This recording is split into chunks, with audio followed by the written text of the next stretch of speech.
Bonjour à tous, Bonjour. bienvenue à ce dernier jour de notre événement, peut-être votre dernier webinaire peut-être de ces 2 semaines. On va attendre encore quelques minutes. Vous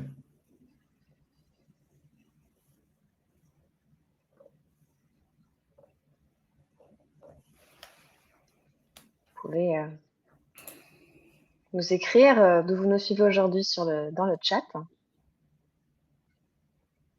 Et puis, vous pouvez, si vous le souhaitez, préciser un petit peu vos attentes par rapport à ce sujet des réseaux sociaux. Dans quel type de cadre de projet vous avez des questionnements? Comme ça, on pourra ajuster aussi nos contenus.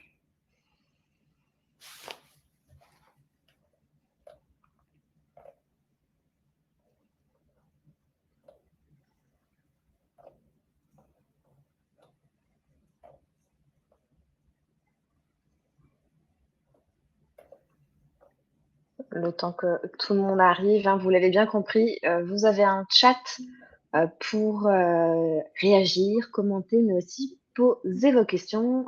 Tout au long de ce webinaire, on essaiera d'y répondre.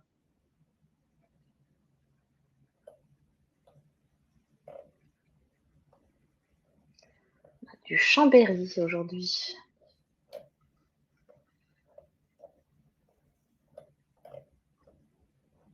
Nous sommes déjà 150 en ligne. Un sujet qui intéresse.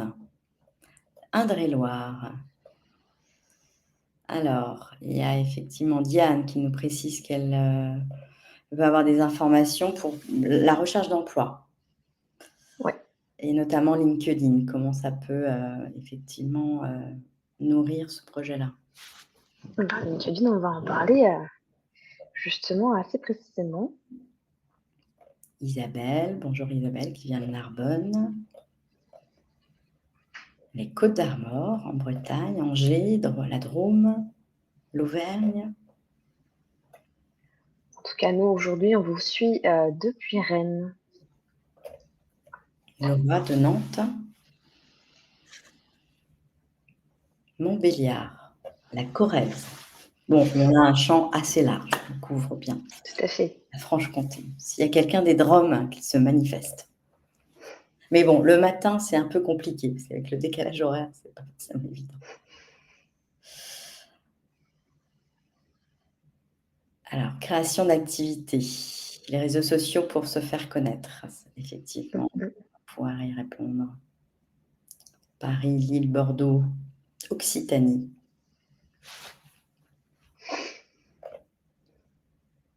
Alors, peut-être le temps que tout le monde arrive aussi, peut-être préciser, Emmanuel. Alors, effectivement, on arrive à la fin, c'est le dernier jour des semaines de l'évolution. Donc, un événement qu'on a co-construit avec l'APEC et Avenir Actif. Donc, nous sommes tous deux opérateurs du conseil en évolution professionnelle, à la fois pour les salariés du privé et les travailleurs indépendants. Et donc, on organise cet événement chaque année avec un certain nombre de webinaires 100% digital, gratuits, sur tous les sujets autour de l'évolution professionnelle. Et cette année, donc, il y a 70 webinaires thématiques qui sont à destination, je dirais, des actifs, mais aussi des entreprises. Voilà. Merci, Emmanuel. Et aujourd'hui, donc, on va animer ce webinaire avec vous. Donc, je me présente, je suis Morgane Bacon, donc je suis responsable communication pour Catalyse Conseil, mais aussi pour Avenir Actif sur les régions Normandie, Pays de la Loire et Bretagne. Et Emmanuel Soyer, donc je suis responsable du conseil en évolution professionnelle pour Avenir Actif sur la Bretagne, les Pays de la Loire et la Normandie. Voilà. Alors, ce webinaire, il est construit en 2 parties, en 3 parties même. On va voir déjà les réseaux sociaux, comment on peut les mettre en œuvre finalement dans la partie réflexion hein, de son projet, parce qu'on peut ne pas être encore tout à fait au clair hein, sur ce qu'est l'évolution professionnelle, de quoi on parle et vers quoi on veut se diriger. Et puis, dans un deuxième temps, on va parler finalement, une fois qu'on a défini, identifié son projet d'évolution, comment on le met en œuvre grâce aux réseaux sociaux. C'est vraiment les deux gros pôles de ce webinaire. Et puis, on terminera par vraiment un focus plus sur ce service, hein, le conseil en évolution professionnelle. C'est ce qui vous amène aussi aujourd'hui dans ces différents webinaires. Voilà. Alors, par rapport quand on parle projet d'évolution, de quoi parle-t-on? C'est un sujet très vaste, hein, qui va effectivement de la mobilité interne, au sein de mon entreprise, en changement de poste, ou en faisant évoluer une partie de ses activités, de la reconversion interne, mais aussi, d'évoluer vers un poste de manager, par exemple, ou de se spécialiser dans un domaine en devenant plus expert. La mobilité externe, pour se repositionner sur son même métier, mais dans un autre secteur ou dans une autre entreprise. La reconversion, là, quand on est vraiment sur du changement de métier, la création d'entreprise ou la reprise d'entreprise, et puis la recherche d'emploi. Et effectivement, lorsque on souhaite se repositionner dans une autre entreprise. Alors, première partie, hein, comme je vous le disais, on parle plutôt de cette phase de réflexion sur son projet. Donc, ce dont vous avez besoin effectivement dans le cadre de la construction de votre projet, que ce soit un projet de création d'entreprise, un projet d'évolution interne, un projet de reconversion, pour tous ces types de projets, il faut pouvoir, je dirais, avoir différentes étapes de méthodologie, et notamment, pouvoir obtenir de l'information sur les métiers, sur, les métiers visés, notamment dans le cadre de reconversion. Mais également dans le cadre de création d'entreprise, puisqu'il y a des évolutions, il faut compléter, je dirais, ses compétences. On peut avoir la connaissance technique, mais pas la compétence commerciale, par exemple, marketing, comptable, etc. Donc, bien avoir des recherches sur les métiers. Sur les formations, pour pouvoir mettre en œuvre un projet une fois qu'il est bien identifié, quelles sont les compétences que j'ai acquises, que je peux transférer sur ce nouveau projet, et quelles sont les compétences à acquérir. Donc, et une fois qu'on a identifié bien les compétences, quelle offre de formation, quelles sont les formations les plus adaptées pour pouvoir acquérir ces compétences. On a aussi besoin d'avoir des informations sur les entreprises, sur les activités, sur les employeurs, sur le marché de l'emploi en général, et puis sur les financements de formation. Et puis également, on a tout un processus de rencontre de professionnels qui exercent ces métiers ou ce type d'activité, donc les enquêtes professionnelles, et aller au plus près du terrain, donc pour pouvoir identifier, avoir une vision réelle du projet.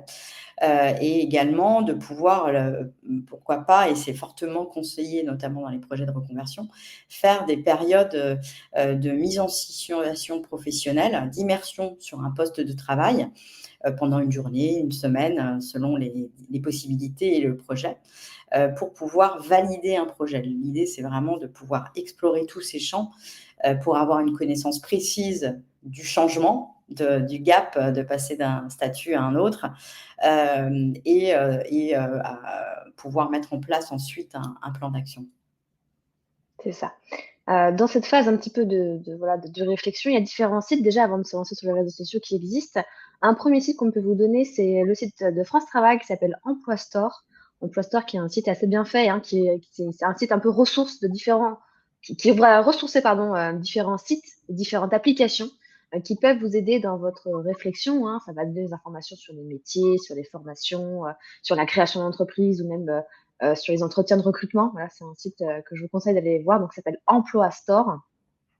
Et un autre site également que je peux vous donner, si vous cherchez des informations sur les employeurs, vous pouvez aller faire un tour sur Glassdoor, hein. Glassdoor, c'est vraiment un site où vous allez pouvoir avoir quelques informations supplémentaires, notamment des avis directement des personnes qui travaillent ou qui ont travaillé dans l'entreprise, qui peuvent un petit peu vous guider dans vos choix ou donner des informations complémentaires. Je vais vous les écrire dans le chat juste après.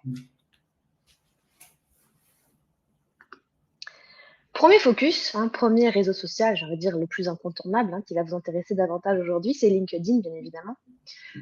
Qu'est-ce que LinkedIn peut vous apporter encore une fois, on parle de la phase de réflexion pour le moment. Désinformation, on l'a dit un peu plus tôt, désinformation sur les secteurs, sur les entreprises. Il y a beaucoup d'entreprises aujourd'hui qui ont des pages sur LinkedIn avec les employés aussi qui sont associés, hein, qui sont dans l'entreprise, qui sont affichés. Des informations, vous pouvez aller voir sur leur profil, hein, à ces personnes-là, de manière publique ou privée, hein. Il y a une manipulation que vous pouvez faire sur LinkedIn dans les paramètres pour aller de manière publique ou privée sur ces profils. Voir par exemple le poste qui pourrait vous intéresser, en tout cas quelles sont les compétences affichées, quel est le parcours affiché de cette personne qui peut vous orienter aussi dans vous-même dans votre projet. Les possibilités d'échange, sur LinkedIn, vous pouvez vous connecter, vous pouvez suivre aussi des personnes, échanger directement avec elles. Alors évidemment, pour vous connecter, il va falloir faire une demande. Et je vous conseille fortement de faire une demande avec une note personnalisée, hein. Vous avez quelques caractères pour préciser pourquoi vous rentrez en contact avec cette personne particulièrement. Et puis, LinkedIn, ça va vous donner la possibilité de donner de la visibilité à votre projet, hein. Vous allez pouvoir communiquer, réagir, publier, hein, par rapport à votre projet pour un petit peu, voilà, pourquoi pas parler un peu de votre phase de réflexion finalement. Alors, les démarches à réaliser, plus précisément, il y a aussi une chose qui n'est pas assez utilisée selon moi sur LinkedIn, c'est les groupes. Sur LinkedIn, vous pouvez rejoindre des groupes sur LinkedIn. À savoir que ce qui se passe sur ces groupes n'est visible nulle part ailleurs sur LinkedIn. C'est vraiment des groupes où la formation, elle est uniquement entre les personnes qui qui ont rejoint déjà les espaces. Alors c'est tout simple, hein, pour rejoindre un groupe, vous tapez par exemple Emploi Bretagne. Il y a un exemple juste après que je vous montrerai. Emploi Bretagne dans la barre de recherche, vous filtrez un groupe, vous allez voir qu'il y a différents résultats. Vous allez avoir des informations sur le nombre de personnes de ce groupe, quelles sont les règles de ce groupe, etc.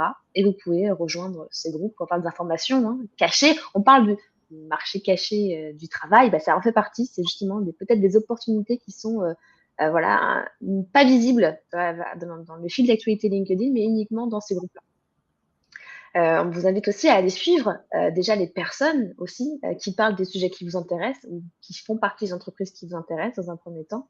Aussi les organisations, hein, vous pouvez suivre ces organisations-là pour être au courant de leur actualité.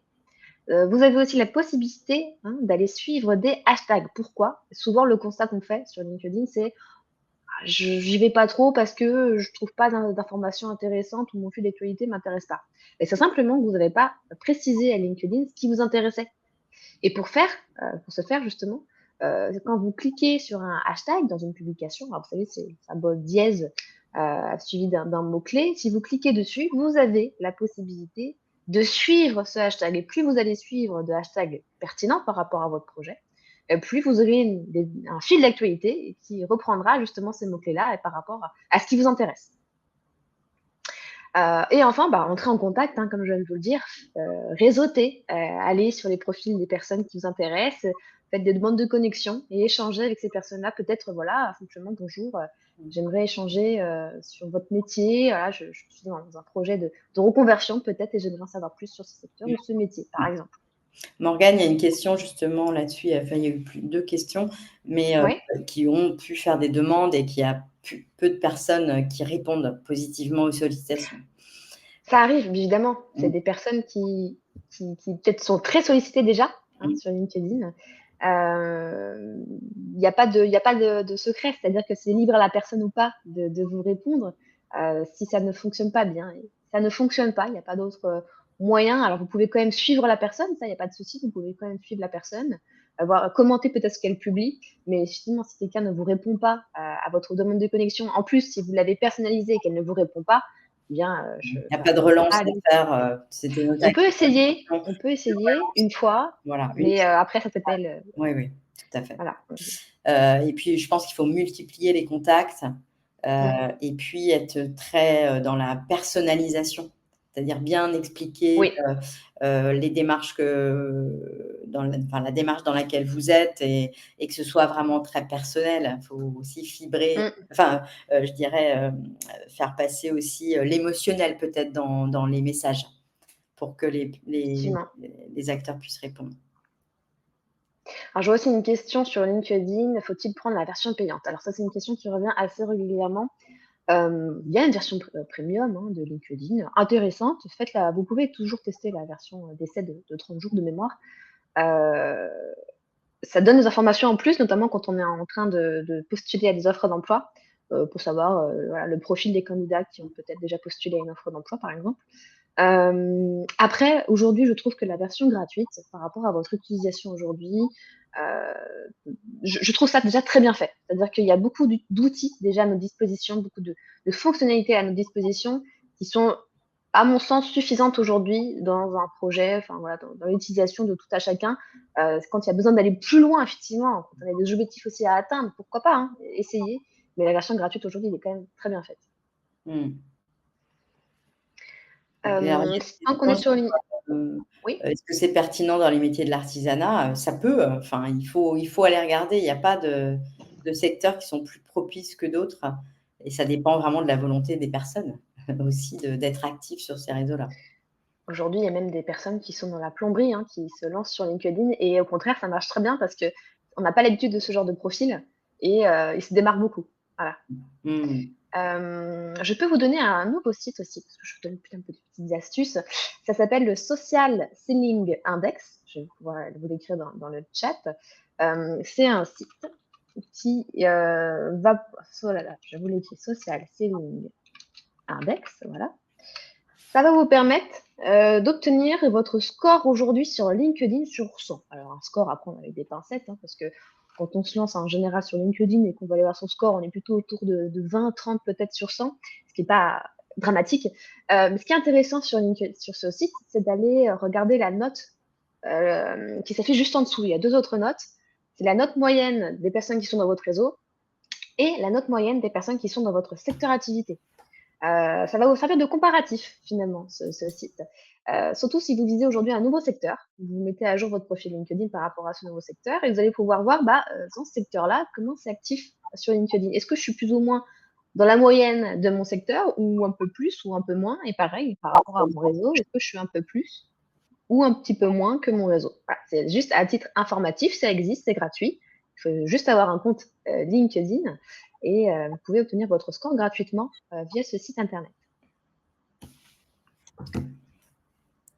Merci. Alors, on en reparlera hein, de LinkedIn juste après, mais pour continuer sur la phase de réflexion, on a d'autres réseaux sociaux, mais avant de passer au prochain, voilà, je vous mettais un exemple de groupe sur LinkedIn. Vous tapez un mot-clé dans la barre de recherche, vous filtrez par groupe, vous voyez une liste de résultats, vous pouvez rejoindre ces groupes ou alors cliquer dessus pour avoir des informations supplémentaires comme qui est l'administrateur, le nombre de personnes, etc.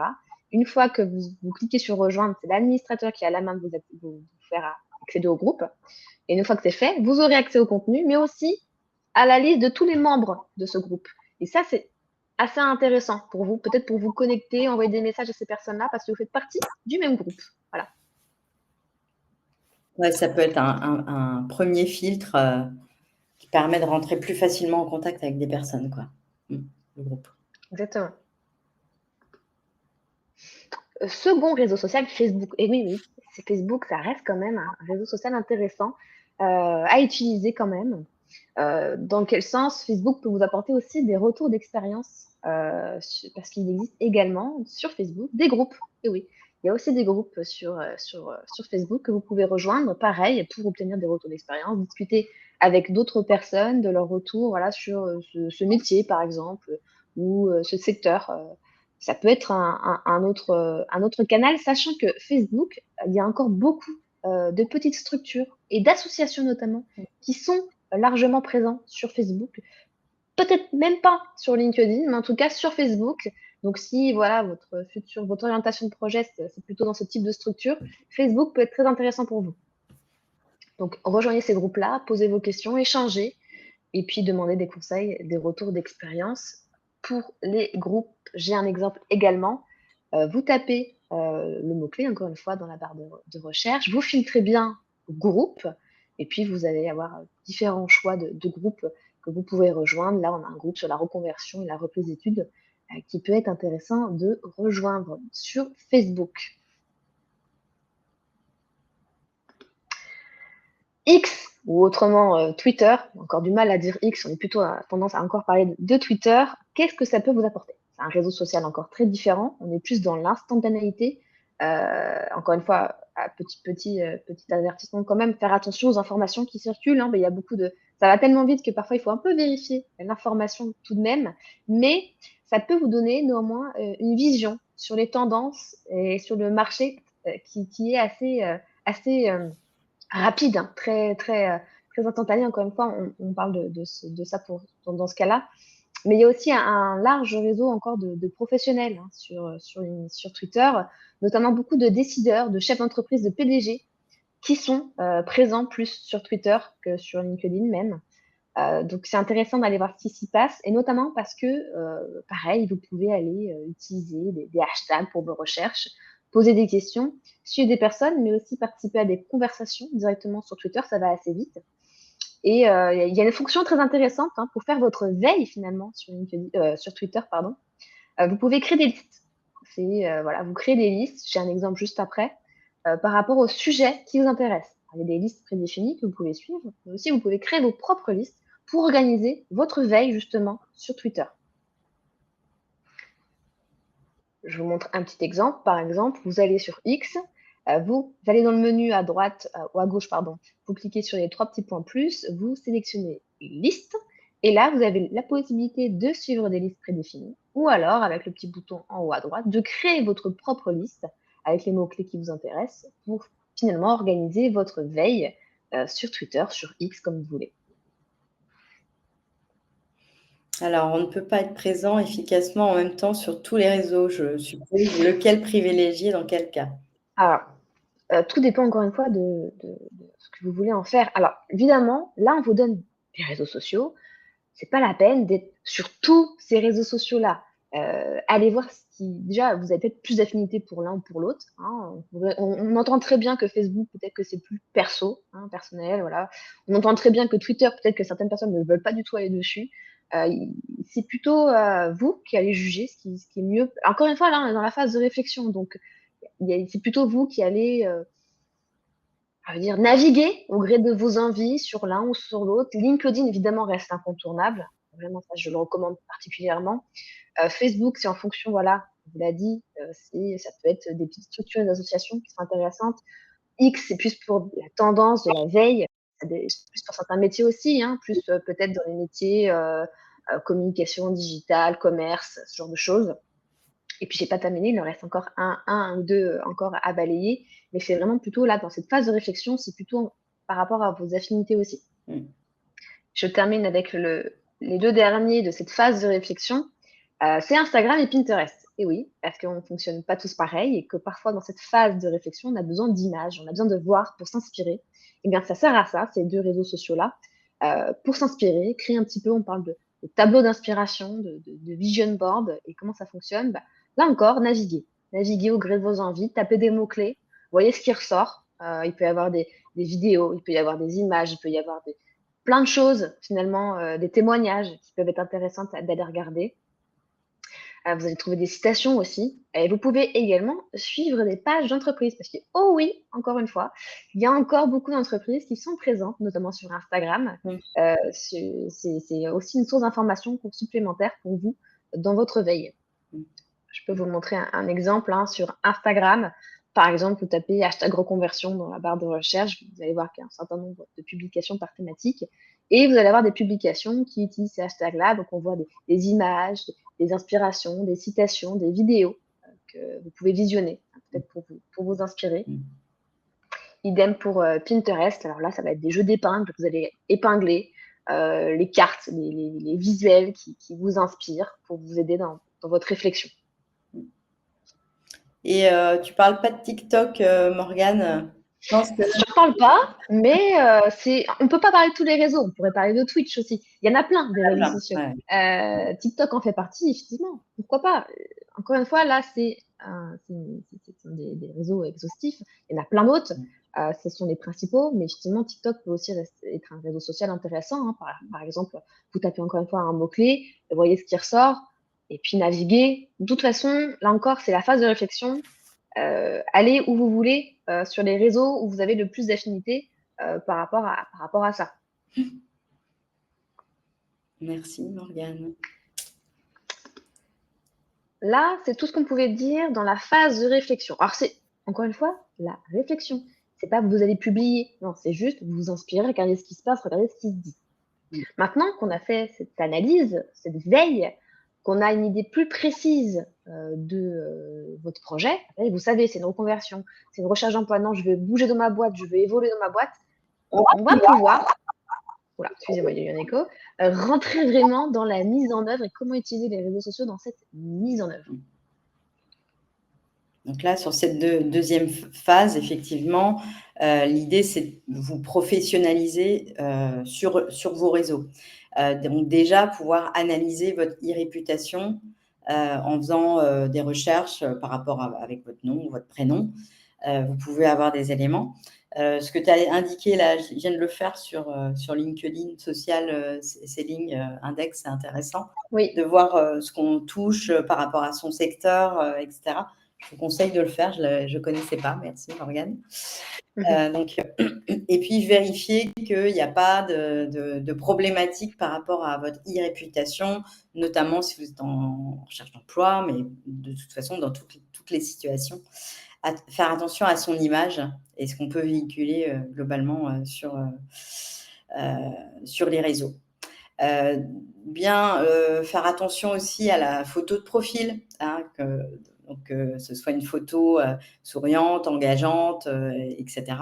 Vérifiez que votre profil est bien à jour et en adéquation avec votre projet. Si vous êtes dans une phase, votre projet, c'est un projet de reconversion, de pouvoir travailler autour de valoriser les compétences qui peuvent être transférables sur votre projet. D'ajuster, si vous rentrez en formation, d'indiquer tout de suite la formation dans laquelle vous rentrez. Voilà, qu'il y ait une cohérence entre votre projet et votre profil. Ou attendre de publier avant que ce soit fait, quoi. Utiliser des mots-clés pour optimiser votre référencement en ligne, que vous soyez bien identifié et qu'on puisse facilement vous trouver avec les mots-clés en corrélation avec votre projet. Et puis, être actif, c'est-à-dire publier, prendre contact avec des partenaires, avec des entreprises, etc. Être actif, valoriser, ce qui est très important, c'est de valoriser tout ce que vous faites en termes d'activité. Si vous créez votre entreprise, l'idée, c'est vraiment de pouvoir mettre en avant votre valeur ajoutée, vos spécificités, etc. Et puis, bien sûr, faire attention à l'orthographe. Ça, c'est effectivement la base sur ce type de réseau. Bon, pour compléter ce que tu disais, Emmanuel, pour l'e-réputation, je peux vous donner aussi un site internet qui s'appelle WebMe. WebMe, pareil, ça va vous donner un petit peu qu'est-ce qui ressort sur Internet. Alors, je vous l'écris dans le chat, WebMe. Attention, vous allez peut-être avoir dans les résultats aussi vos homonymes sur Internet, peut-être. Mais c'est un site que je vous donne en plus, voilà, pour analyser votre e-réputation sur Internet. La photo de profil, effectivement, statistiquement, on le dira pas assez, mais un profil, notamment LinkedIn, sans photo, ça montre que vous n'êtes pas actif ou que ça peut être aussi un profil fantôme. Donc, c'est dommage quand vous êtes dans une phase un petit peu active de demande de connexion, de ne pas avoir de photo de profil. Et on parle aussi de référencement parce que, par exemple, encore une fois, un profil LinkedIn, c'est comme un site internet. Plus vous allez le nourrir de mots-clés en rapport avec votre projet, mieux vous serez référencé sur ces mots-clés-là. Si quelqu'un tape dans la barre de recherche communication Bretagne, par exemple, communication digitale, j'en sais rien, si votre profil contient plusieurs fois la répétition de ce mot-clé-là, vous avez plus de chances de ressortir dans les premiers résultats de recherche que si vous ne le mentionnez pas du tout. C'est ça que je veux dire. Merci pour ces précisions. Avec plaisir. Quelles sont les actions à réaliser une fois que on met en œuvre en fonction de son projet? Alors, on a regroupé certains projets parce qu'il y a des actions similaires, notamment la mobilité externe, la recherche d'emploi et la reconversion. Alors déjà, vous pouvez indiquer aux recruteurs que vous êtes à l'écoute du marché. Alors, attention. En fonction de certains métiers, si votre marché est plutôt très actif, où les recrutements sont très au vert, vous pouvez indiquer sur votre profil, par exemple, que vous êtes à l'écoute du marché avec les paramètres, vous savez, avec le badge Open to Work, que vous avez tous déjà dû voir au moins une fois sur LinkedIn. Vous pouvez le mettre sur votre profil, votre photo de profil.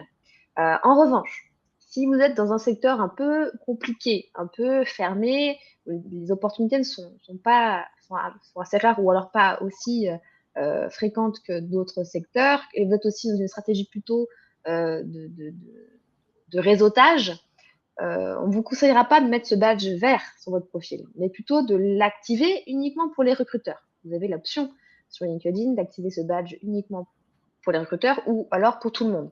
Si vous cliquez sur les recruteurs uniquement, vous n'aurez pas ce badge vert Open to Work sur votre photo de profil. Parce qu'il faut savoir que ça peut être un frein à vos demandes de connexion. Voilà. Une personne qui est déjà très sollicitée sur LinkedIn, si elle reçoit une demande de connexion avec votre photo et peut-être le badge Open to Work affiché, alors déjà, elle va dire, bon, c'est déjà une demande supplémentaire, mais en plus de ça, je sais très bien pourquoi elle veut se connecter avec moi et aujourd'hui, je vois pas, voilà, j'ai pas le temps, je peux pas m'en occuper, ou en tout cas, voilà. C'est dommage parce qu'en échangeant peut-être, vous pourriez déclencher les opportunités ou l'échange que vous voulez avec cette personne-là. Donc, testez. Encore une fois, c'est en fonction de du poste, du projet et du secteur. Voilà, c'est deux petits conseils que je peux vous donner. Vous pouvez aussi créer des alertes. Hein, c'est très bien fait sur LinkedIn, encore une fois. La partie offre d'emploi, une petite mallette dans votre menu LinkedIn, est plutôt bien faite. Hein, vous pouvez lancer des recherches et créer des alertes. Vous avez la possibilité aussi de candidater directement avec votre profil LinkedIn. Hein, ça s'appelle les candidatures simplifiées sur LinkedIn. Et vous avez aussi l'indicateur de nombre de personnes qui ont déjà candidaté à une offre d'emploi, ce qui est quand même hyper intéressant. Alors, quand vous voyez par exemple 80 candidatures, bon, on va dire que vous arrivez un petit peu derrière, c'est peut-être moins l'opportunité à ce moment-là, contrairement à d'autres sites. Hein, pareil, bien fait, mais vous n'avez pas cet indicateur-là. Donc, c'est intéressant d'aller sur LinkedIn également. Et LinkedIn vous permet aussi de demander des recommandations. Alors, à différencier, il y a les compétences, les vignettes compétences, pardon, et les recommandations. N'importe qui sur votre profil, dans votre réseau, peut vous recommander sur des compétences. Hein, ça s'affiche. En revanche, pour les recommandations, vous pouvez aller, c'est des recommandations écrites déjà. Vous pouvez solliciter des recommandations à votre réseau, que ce soit votre manager, votre directeur, votre client, votre collègue. Vous pouvez aller demander une recommandation écrite. Voilà. La personne est libre ou non de vous écrire une recommandation et vous, après, vous êtes libre ou non d'accepter sa recommandation. Petit point d'attention, notamment parce que le lien managérial est affiché. C'est-à-dire que si c'était votre responsable ou si c'était votre collègue ou votre client, ce sera affiché dans la recommandation. Voilà. Ça apporte, alors ça remplace pas une lettre de recommandation, on entend bien. Par contre, ça apporte de la crédibilité à votre profil LinkedIn. Et ça, c'est quand même assez intéressant aujourd'hui. Ensuite, vous pouvez aussi publier des posts pour présenter votre projet. Hein. On commençait à être actif finalement sur LinkedIn, hein, parce que voilà, LinkedIn reste le cœur quand même de cette démarche-là. Commencez à raconter votre projet. Vous êtes dans une reconversion, vous êtes en phase de création d'entreprise. Commencez à communiquer dessus par différents posts. Et si vous n'êtes pas à l'aise, pour l'instant, vous pouvez quand même être actif en commençant, par exemple, simplement à réagir, à commenter, à partager de l'actualité. Et ensuite, voilà, quand vous aurez plus confiance en vous sur LinkedIn, peut-être, vous allez commencer à publier directement des messages par rapport à votre projet. Et dernière chose, je le répète encore, intégrer des groupes. Ça peut être intéressant pour vous, c'est une action supplémentaire à mettre justement dans vos actions sur LinkedIn notamment. Ça, c'est ce que je peux dire pour ces projets-là. Je te laisse la main, Emmanuel, pour la mobilité interne. Je vais poursuivre. Il y a juste une question sur les recommandations. Une personne qui Oui. Est-ce qu'on peut avoir un exemple? Alors, je suis pas sûre qu'on ait vraiment le temps. Il est 34. C'est compliqué Ça va être compliqué. Ouais, ça va être compliqué. Pas du tout, c'est pas du tout compliqué de demander. Alors, c'est simple. Quand vous êtes sur votre profil LinkedIn, vous allez cliquer sur Ajouter une section au profil. C'est juste à côté du bouton bleu Mes objectifs. Vous cliquez sur Ajouter une section de profil, vous allez dans Recommander, et là, vous avez demandé une recommandation, ou ajouter une recommandation. Et là, vous allez suivre le process. Parfait. Merci, Morgane. Sur la mobilité interne, donc là, on est dans un contexte un peu différent. Selon la taille d'entreprise, il peut y avoir aussi des réseaux, un intranet, un réseau social au sein d'une entreprise, notamment les plus grandes. Hein, ça concerne peut-être moins les TPE, même si il peut y en avoir également. Et donc, si vous avez un projet d'évolution interne, de mobilité interne, c'est vraiment important de pouvoir aussi être en veille sur les opportunités qui peuvent se présenter dans votre entreprise, les évolutions des métiers, etc. Rejoignez des groupes d'échange en interne sur des sujets d'évolution, par exemple. Manifestez votre intérêt pour des projets, notamment auprès de votre manager. Alors, ça peut se faire autour de l'entretien professionnel, mais ça peut se faire tout au long de l'année en fonction des opportunités qui peuvent se présenter. Souvent, il y a des possibilités de candidature interne. La mobilité interne est vraiment en développement et on voit bien, on a fait un baromètre là, avec l'ensemble des réseaux Avenir Actif qui montrent bien qu'il y a 65% des gens qui souhaitent évoluer, mais particulièrement sur un projet d'évolution interne à l'entreprise ou à mon secteur, mais plutôt donc c'est vraiment des choses qui se développent, notamment aussi parce que les entreprises ont énormément de mal à recruter sur certains métiers. Donc, de faire évoluer une personne pour le positionner sur un poste à plus grande technicité ou un poste de manager, ça permet de recruter une personne sur le poste initial. Donc, vraiment être en veille sur, et puis pouvoir en échanger avec son manager.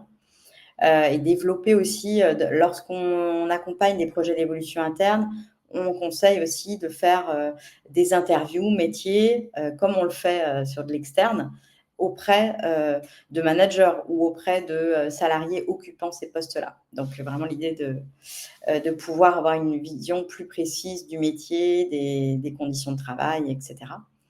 Et trouver des sponsors pour votre projet, c'est-à-dire des personnes qui croient en vous sur ce projet-là au sein de l'entreprise et qui peuvent aussi, je dirais, appuyer vos candidatures dans ce process. Voilà ce que je peux dire. Ouais. Après, il peut y avoir aussi pas mal de recherches, même si c'est de la mobilité interne, on peut faire plein de recherches sur les réseaux, dans d'autres entreprises, etc. Parce que ça peut être aussi des créations de postes ou des métiers qui n'existent pas dans l'entreprise, mais pour lesquels vous imaginez qu'il pourrait y avoir un besoin et que vous souhaitez développer ce type de compétences. On a vu des personnes qu'on a accompagnées dans ce type de projet, par exemple. Et en termes d'outils, peut-être dans certaines entreprises, il y a peut-être des réseaux sociaux internes, des Yammer, des Viva Engage ou alors des groupes qui existent dans l'intranet, hein. C'est plutôt ça, ces outils-là qu'il faut mobiliser. Ou alors directement en direct, aller taper aux portes des services qui vous intéressent. Pour poursuivre sur la création d'entreprise, hein, un nouveau pan d'évolution. Alors, il y a d'autres actions, hein. Alors, pareil, intégrer des réseaux de porteurs de projets, hein, il y en a, hein, avec les bons mots-clés. Pareil, on peut trouver des bons groupes sur les différents réseaux sociaux. Contacter des personnes expertes dans la création d'entreprise. Il y a beaucoup de structures spécialisées là-dedans aussi. Des investisseurs, hein, si vous avez besoin de financement pour la création d'entreprise. Postez surtout, postez, racontez votre histoire. Là, vous avez vraiment de quoi créer. On parle de storytelling, hein, on parle d'une histoire. Racontez votre histoire, de la création de votre entreprise pour aussi créer de l'engagement autour de votre projet, fédérer les gens autour de votre projet, participer avec eux aussi, créer des sondages, peut-être proposer-leur de participer au choix du nom peut-être, ou au logo, ou avoir leur avis sur le service ou le produit proposé. Enfin voilà, sonder, je pense que c'est assez essentiel quand on est dans la création d'entreprise sur les réseaux sociaux. Et puis pour aussi, voilà, mobiliser les gens aussi autour de votre projet, les faire participer dès le début à votre projet. Comme je disais, hein, tester vos produits, votre service sur ces différents réseaux sociaux de création d'entreprise. Alors il y en a plein, hein. Il y a beaucoup de personnes effectivement sur LinkedIn, mais sur Instagram aussi, quand ça passe, notamment, je pense aux artisans qui sont plutôt dans le faire voir de ce qu'ils font dans les produits. Instagram est quand même assez incontournable aujourd'hui pour mettre en avant justement ces créations. Il y a aussi une partie boutique en ligne, hein, sur Instagram qui est plutôt bien faite pour ceux qui sont dans l'entrepreneuriat, qui vendent du produit, qui serait intéressant d'aller voir. Vous avez aussi la possibilité sur LinkedIn d'ajouter, quand vous cliquez sur mes objectifs en haut de votre profil, vous pouvez indiquer vos services tout en haut. C'est juste en dessous aussi de recruter ou d'indiquer que vous êtes à l'écoute du marché. Vous avez indiqué vos services, qui peut être aussi une chose à faire en plus sur votre profil LinkedIn. En plus d'indiquer peut-être votre site internet ou vos canaux de vente sur votre profil LinkedIn également. Alors, je vois des questions. Parce que Alors ça, il y peut-être. a pas mal d'échanges autour de l'IA, mais Ouais, c'en est oui, oui. voilà. Notamment Je vois pour, une aussi, travailler sur la lettre de motivation, le CV et cetera. Ça peut inspirer, mais enfin, ça peut inspirer et ça peut, mais bon, là, c'est un autre sujet. Je pense qu'on n'a pas trop le temps de creuser. mmh, mmh mh. En revanche, on a eu, des webinaires, hein, pendant ces 2 semaines sur l'IA, Oui, hein. Vous aurez accès au replay, dès la fin de cet événement. On a fait vraiment un webinaire dédié à ça justement dans un projet de de d'évolution professionnelle qui peut être très intéressant pour vous, à suivre, qui était justement animé aussi par, l'APEC. mmh. Ouais, c'est ce que dit un des participants, effectivement. Oui et j'ai vu une question sur, la lettre de motivation à l'ère de l'IA. Je pense que la lettre de motivation reste quand même, un objet, incontournable dans le recrutement. Ça rajoute, à mon sens, un supplément d'âme à chaque candidature. Ça montre ça se voit, hein, quand c'est fait par une IA en plus. Je trouve qu'on le voit de plus en plus maintenant, on arrive à décerner quand c'est fait par une IA, mais à mon sens, c'est manuel complète, mais je pense que ça reste encore, il faut continuer à utiliser la lettre de motivation, quand on candidate, Oui et puis de toute façon, l'IA, produit, l'intérêt de l'IA, c'est, quand on met énormément de contenu, très personnalisé et très adapté en amont, l'IA peut nous aider sur la reformulation, bien sûr, avoir des langages percutants, mais la matière, elle vient de nous, hein, de tout ce qu'on met dans la machine, c'est il faut ça la bien pertinence, voilà. Mais différencier utilisation, et l'assistance. Il y a l'assistance IA. Voilà. Qu'est-ce qu'on a d'autre avant de passer, on va bientôt passer, au sujet au cœur de ces 2 semaines de webinaire sur les CEP, mais s'il reste peut-être quelques questions sur, alors, les réseaux sociaux. d'autres questions? Je peux peut-être préciser une manipulation que j'ai dit à l'oral tout à l'heure, hein, où je vous parlais d'aller sur des profils en mode privé ou mode public. Alors c'est simple, hein, pour changer ce paramètre. Oui, Il suffit d'aller dans, préférences et confidentialité de votre profil, préférences et confidentialité. Vous allez ensuite aller dans, visibilité et dans visibilité, vous allez aller dans options de vue de profil et là, vous allez avoir 3 choix: mode public, semi-privé et complètement privé. Ce qui va vous permettre de naviguer sur des profils en fonction, voilà, de ce que vous aurez choisi. Alors si c'est privé, la personne recevra quand même une notification, mais ne saura pas qui est venu sur son profil.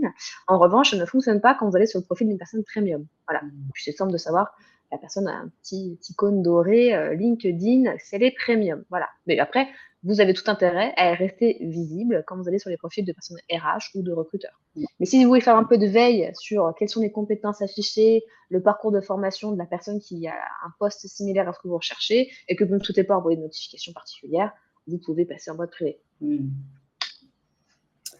Très bien, merci Morgane. Je pense pas qu'il y ait d'autres questions. Il y avait une demande de précision sur la recommandation encore, qui nous demandait le process, mais je pense que tu l'as déjà un peu expliqué. Oui, c'est encore une fois dans le bouton ajouter une section profil, mais je pense qu'il y a la manipulation, le tuto écrit, hein, sur Internet si vous tapez recommandations sur LinkedIn. Mmh, très bien. Merci Morgane. Donc je vais prendre le relais effectivement sur le conseil en évolution professionnelle.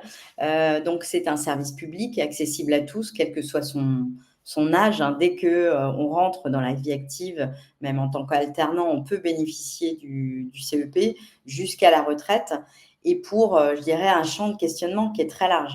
Dès lors qu'on a des questions, par rapport à son emploi, son métier, les évolutions du métier, des relations de travail qui peuvent poser question, des relations avec ses collègues, son manager.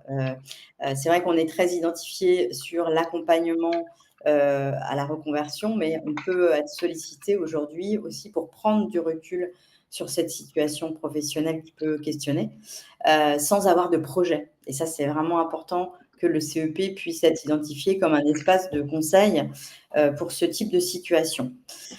Donc c'est un service public gratuit, qui est inscrit dans la loi. C'est un droit, hein, accessible, à tous, qui est confidentiel, hein. On est vraiment, on travaille au service du salarié ou du travailleur indépendant, et il y a aucun échange avec l'entreprise, hein. Je dirais le salarié, l'indépendant est au cœur du conseil, donc complètement confidentiel, neutre, parce qu'on a effectivement, étant donné qu'on est à l'extérieur de l'entreprise, on n'a pas à orienter vers tel ou tel projet.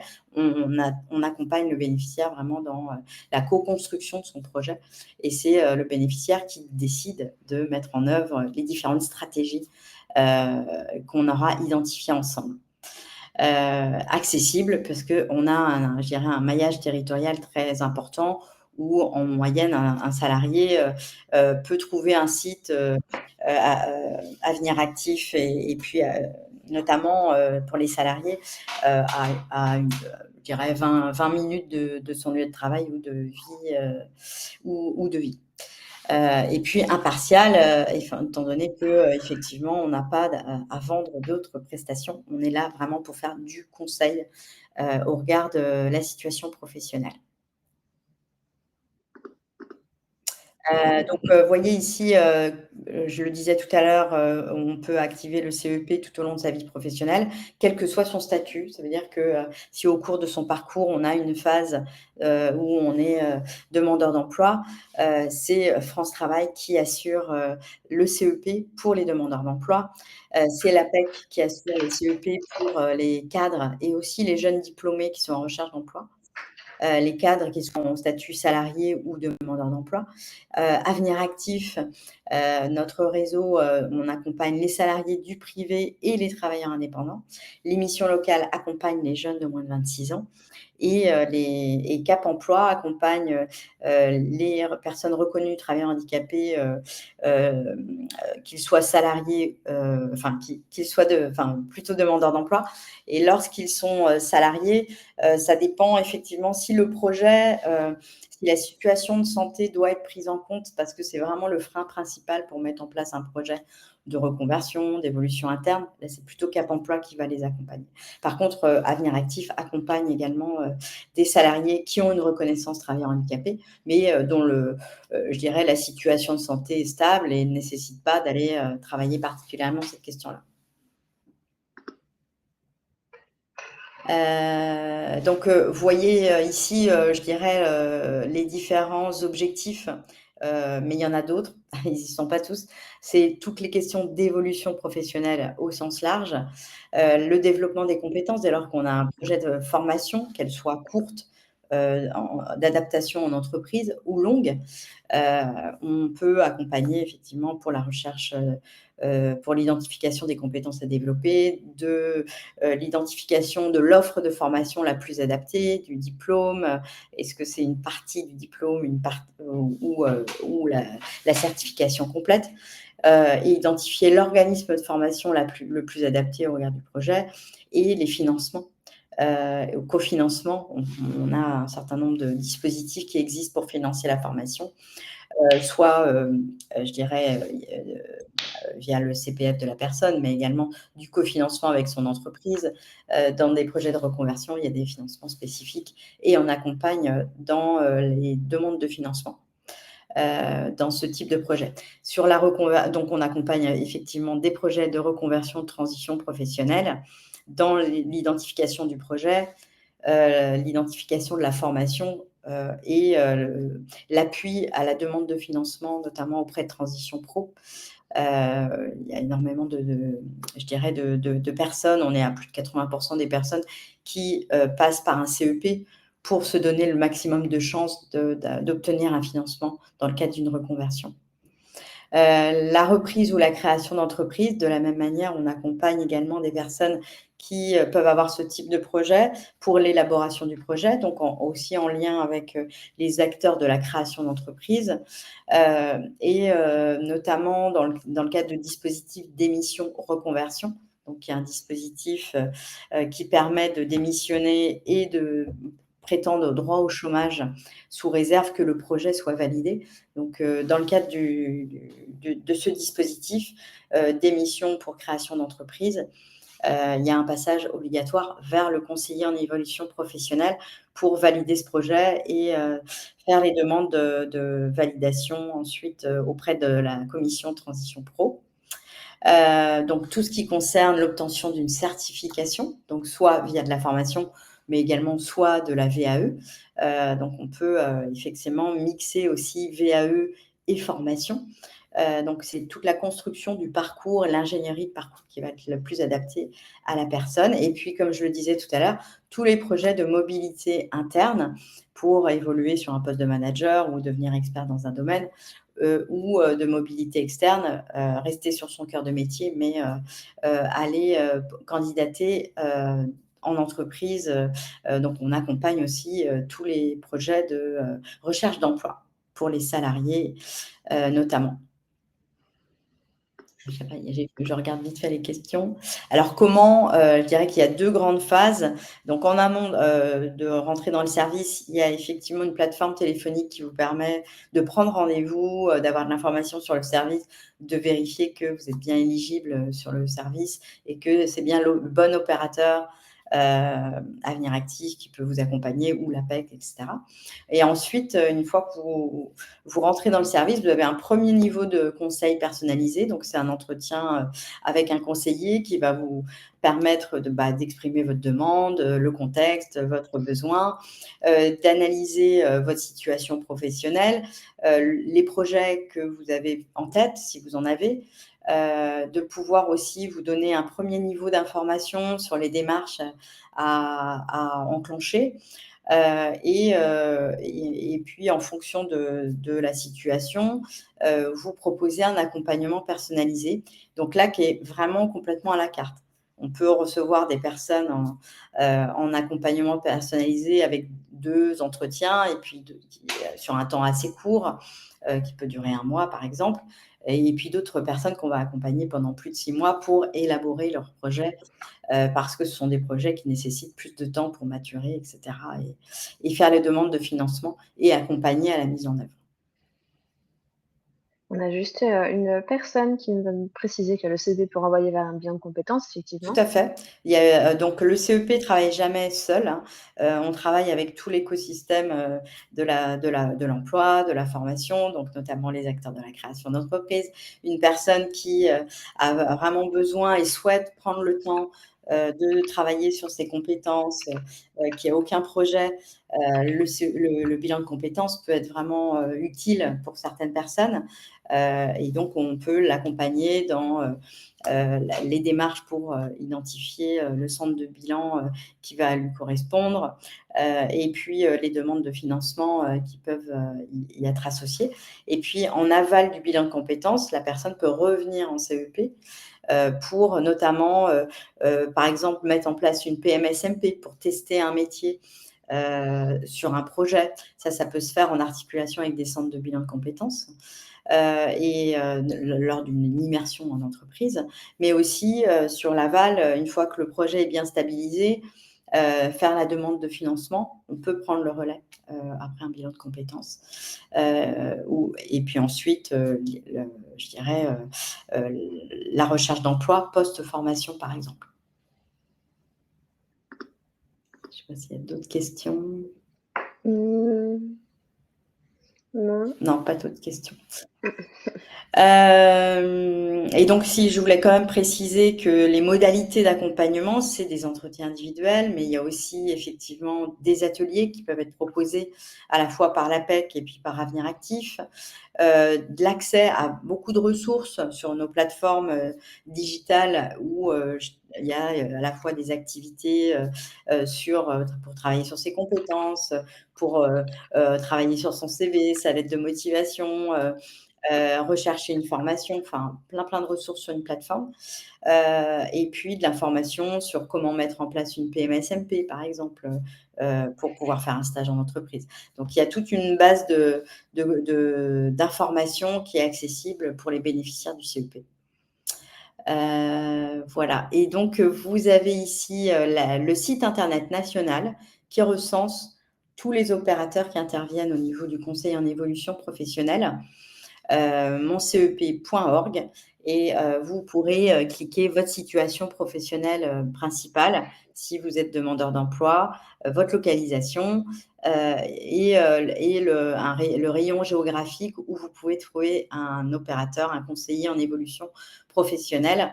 Donc si vous êtes salarié, vous allez arriver vers des sites Avenir Actif, et vous aurez le numéro vert, ou voir le site internet régional, puisque maintenant il y a des sites par région, pour pouvoir prendre rendez-vous en ligne directement.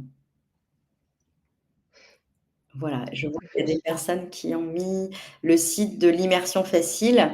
Effectivement, c'est un site qui, vous permet, de pouvoir faire des demandes de stages en entreprise pour pouvoir tester un projet et étant donné que nous avons l'habilitation pour, signer des conventions de PMSMP pour pouvoir vous assurer lorsque vous êtes en situation, de stage, dans une entreprise, extérieure à votre poste actuel.